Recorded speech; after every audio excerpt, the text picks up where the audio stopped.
Welcome to Still Plays Galaxy of Heroes. This is a talk video, and today we are going to cover these topics.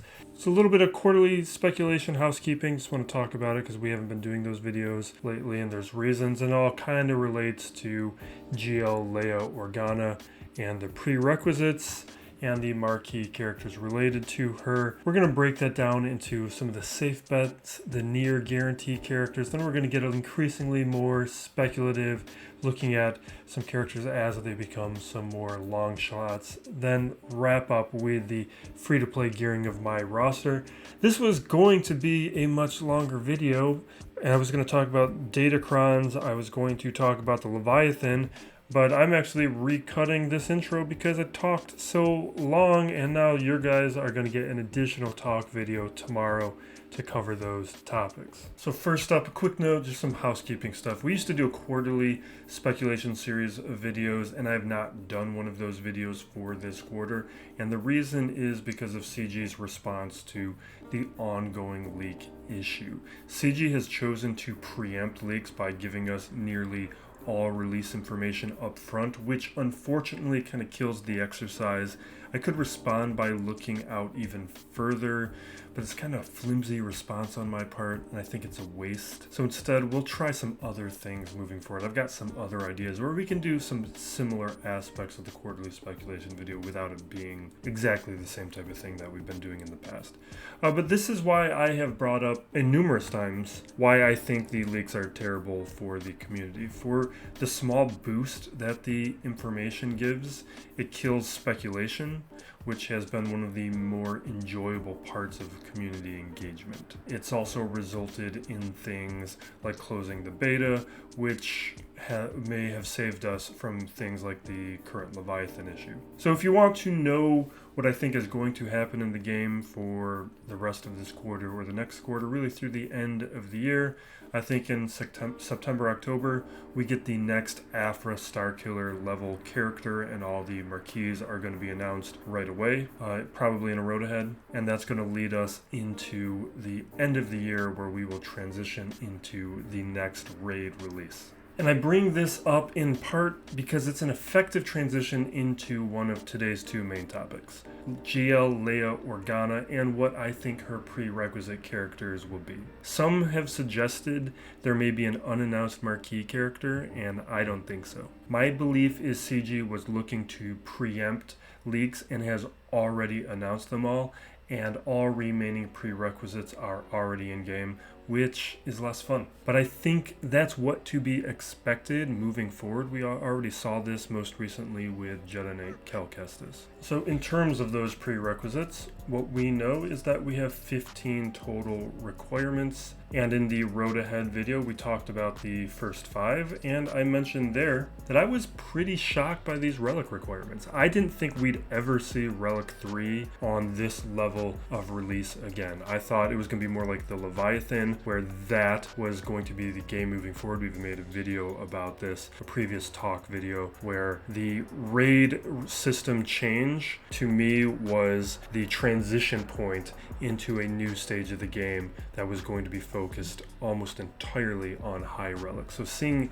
2 Relic 3 characters, this is already making her look like much more to the level of like a JMK or a Jabba, at worst a Lord Vader, which is manageable. And of course, of these 15 requirements, one is almost certainly a ship, and that ship is going to probably be the Raven's Claw.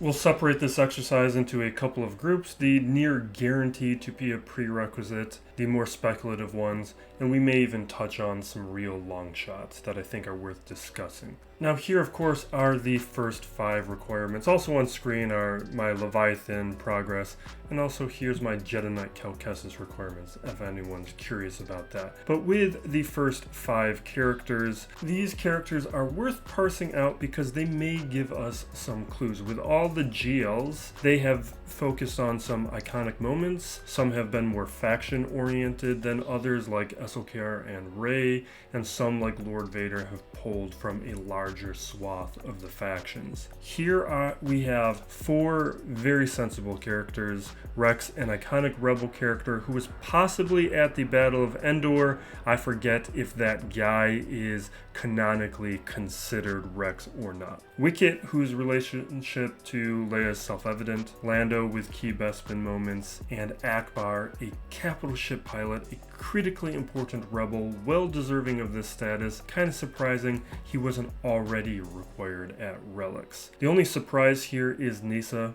the cartoon character, but she's an Ewok, so that works. And thematically, what we see with these characters, no real surprise. This is Endor Leia. We see characters that are related to the Battle of Endor, both on the moon itself and the space battle above with Lando and Admiral Akbar.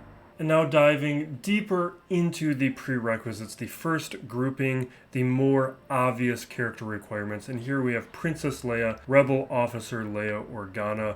It could be both of them, but it's much more likely going to be one of them. My expectation is it's probably going to be Princess Leia because of how iconic she is, and she could tie easily into some other iconic moments, some of which I'll bring up with some of these other characters. But Rolo makes a ton of sense because she's a territory battle character, and those kinds of characters make a lot of sense as a GL level requirement. Both, though, have been required before. Rolo for Jedi Knight Luke and Princess Leia for Jedi Master Luke. Now the next two, these are a pair, Stormtrooper Han and Farm Boy Luke, both key characters from A New Hope that tie into a key moment with Princess Leia, which is the escape from the Death Star.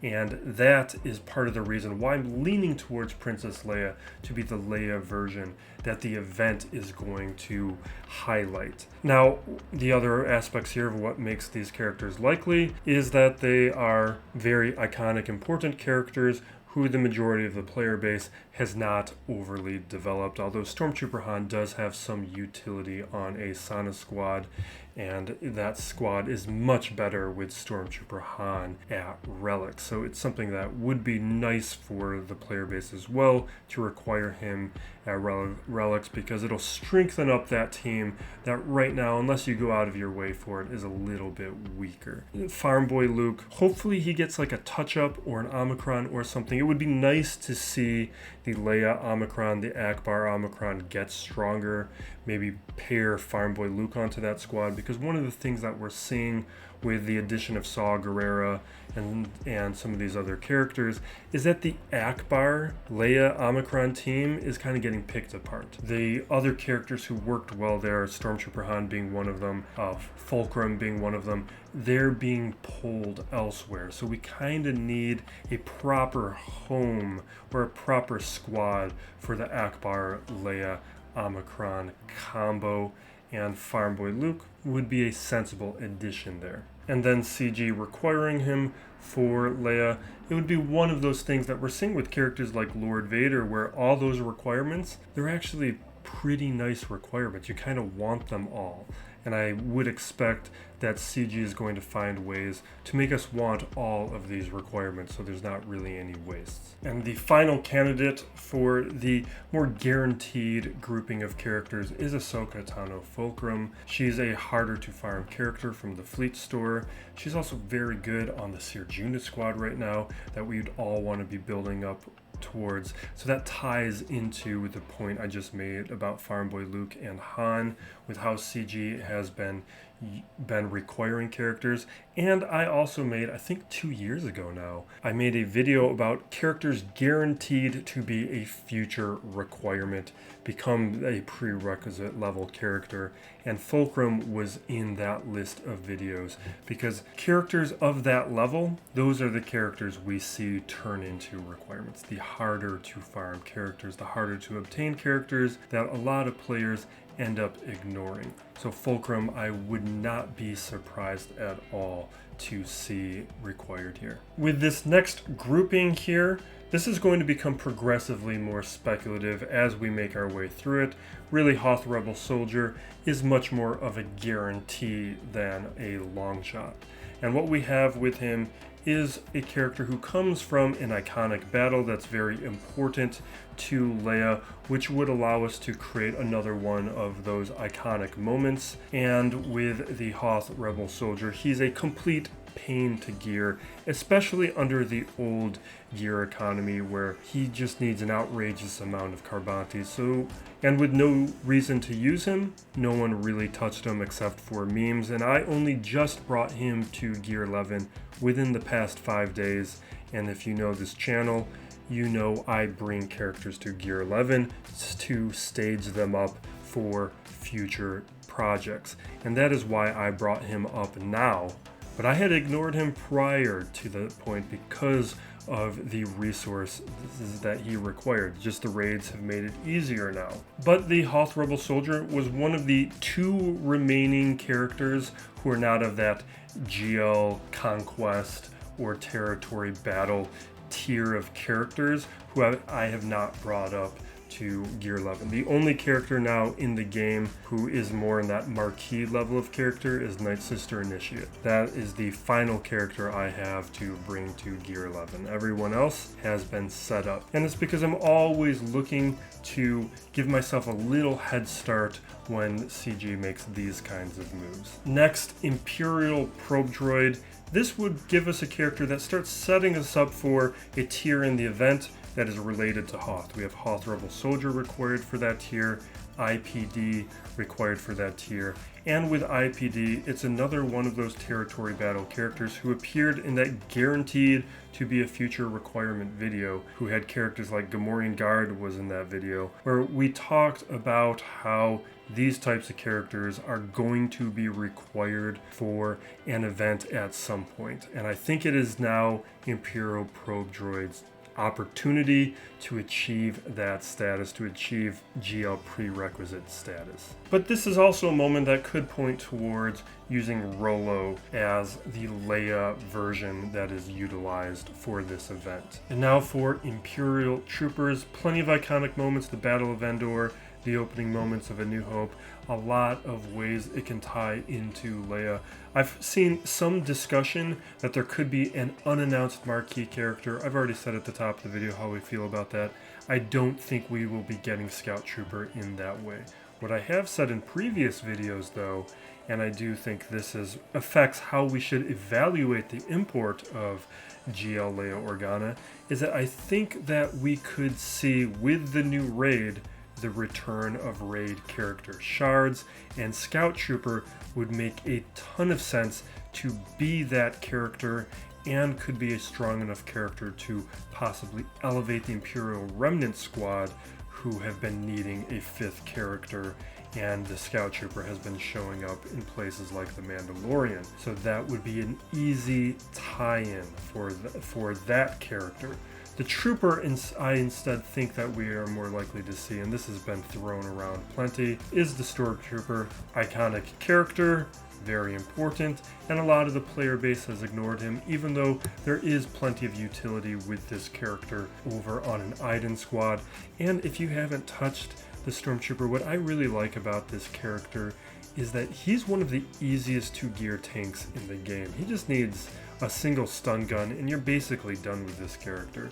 So if you've delayed working on him, he's someone I would look at, and he's also a strong candidate for a future Omicron. And now we get a little bit deeper into some more speculative picks. Ben Solo. Now he's unlikely because he's a conquest character, and CG's ultimate goal here is to make money, and they don't want to price themselves out of making that money by putting in a hard to obtain character like Ben Solo until enough time has passed where the majority of the player base can have access and thus be more likely to spend money in getting those characters ready. But a lot of players already have been, and a lot of time has passed since his release, possibly enough time where he's worthy, because he does make a lot of sense thematically. He's Leia's son, he almost kills Leia in The Last Jedi, and it would have made for a stronger movie had he killed her. Her return,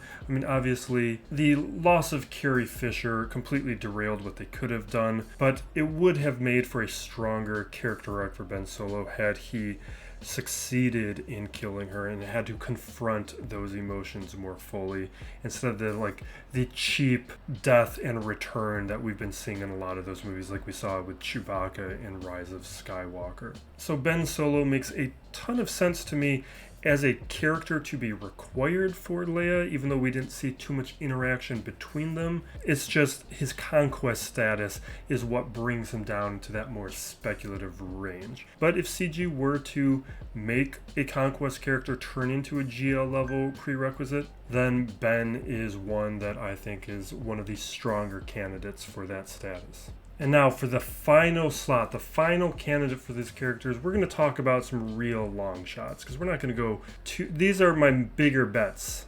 For this 5th slot, I want to talk about some candidates for the 5th slot. With the long shots, one, a lot of people have been suggesting Lobot. Sure, Bespin. We have Lando already in game where that could tie into some Bespin moments, but I really think Lando might tie more into Akbar for the space battle portion of the Battle of Endor, and we might not actually see him in the event, and Lobot wouldn't add too much there, but very likely could be a character because of the low amount of players in game who have developed him. The only players who have done it for the jokes, for the memes. So I would not be surprised at all to see him be a character requirement, but I still do think he is in the more speculative, longer shot range. Similarly, we got Clone Wars Chewie. Having a Chewbacca would make a lot of sense. Clone Wars Chewie has been around since the beginning and is a character a lot of players haven't developed. He's also very expensive to gear and a character that we wouldn't mind taking to relics because he's very effective on a Tarful squad. So it would be a way for CG to do those things that we're seeing where these requirements are cross-pollinating throughout different squads, throughout different places, so that we end up working on characters that we don't ultimately feel like a waste. And here's one that would be a little bit of a surprise. Now, I said I don't think there's going to be any unannounced marquee characters to come. But one thing CG could do that would be a bit of a surprise is Saw Gerrera. Very important Rebel character, very recent marquee character that's only required at Gear 12 for a Journey character. So it would be very easy for CG to then elevate him to Relic status for Princess Leia to push the player base along, and it's not one that too many players are going to have ready. And one character who is a long shot, not because he would be not a stretch in terms of thought, some version of Kenobi, only because Kenobis have already been required so many times, different versions and at different relic levels, that I think just because of the frequency of his appearance, that this time Kenobi is in a less likely range. And for the final slot, now this, I'm thinking about young Han, young Lando, and I'm only going to mention them. I'm not even going to place them in this screen. And it's because I'm already proposing a Han and Lando's already required, and I think those other versions are going to be the only ones that we're going to see. But they're worth mentioning because young Han is a guild store character that a lot of players have ignored, and young Lando is a complete pain and not all that useful. He does have some niche uses, so most of the player base have ignored those characters, and that would make them fit in the slot, be a little worthy. But for the remaining candidates, I'm just going to choose one of them to be my long shot contender. And I was going to say it was going to be Saw Gerrera, but then I just remembered that Captain Drogon is the final character. So let's just throw Saw Gerrera's face there. But really, we've got 15 characters. We've got 14 characters. We have our 15 requirements. Captain Drogon's the final slot. I can't believe I almost forgot about that. And for a final summary on this topic, the first row are the already announced characters, but we should highlight Captain Drogon, who I'm using Saw Gerrera's face in that slot. Consider that Captain Drogon. Then the next tier here are the guaranteed level of characters. Just choose one of the Leias. I'm betting on Princess Leia, but it could be either of them. Then I would not be surprised at all. I would be comfortable betting on Han, Farm Boy, and Fulcrum. And then this next tier here, also some very strong candidates, but I'm less comfortable betting on them because they could show up in other places. Hoth Rebel Soldier, Probe Droid, Stormtrooper. Then Ben Solo getting to the much stronger Speculative. And again, we were talking about Saw as a long shot. You could slot in instead of this like Ben Solo place. But Saw is standing here as a stand-in for Captain Drogon. Now for the free-to-play gearing of my roster, this is the gearing that I did on July 3rd, so just about a month ago. So in this period here, you can see that Serjunda is unfinished. My Tarful is going up to 5 stars. So this is soon after Marin, Tarful, Saw have become farmable. And we made a lot of progress in the month. Tarful was actually just falling a little behind, lagging a bit. Profundity, I finally just did a couple extra refreshes to get it to 7 stars, get that out of the way. From that 6 to 7 stars, I'm always careful with the refreshes. I'm in no rush. 6 stars is usually fine. I try to save crystals during that period, and now we're just taking up all these abilities. But with the Leviathan on the horizon, I'm going after the Leviathan. I always go after the capital ships right away, so I needed to finish the Profundity, get that out of the way. So ultimately it ends up taking me a year to do all that, but I do the 4 or 5 star right away, and then 5 to 6 I'll do pretty quick but not super fast. And now I'm looking at just looking to use Datacrons on these characters. So Bastila moving up to Relic 5 so that she can take a Datacron. Also for the Krayt Dragon Raid to utilize her. Obviously I'm making incremental progress towards Leviathan. And that's how I handle these kinds of things. I'm looking for which characters I can get a little bit of utility out of as I make some progress. So looking at all these other game modes, how they can help. Looking at Sith Empire Trooper, if I can throw him onto like a Melga's squad, Sortie with the raid, or leading some droids, Bastila with JKR, use that. I want to get that Datacron, make all those kinds of changes. So this one was really a fairly minor gearing video.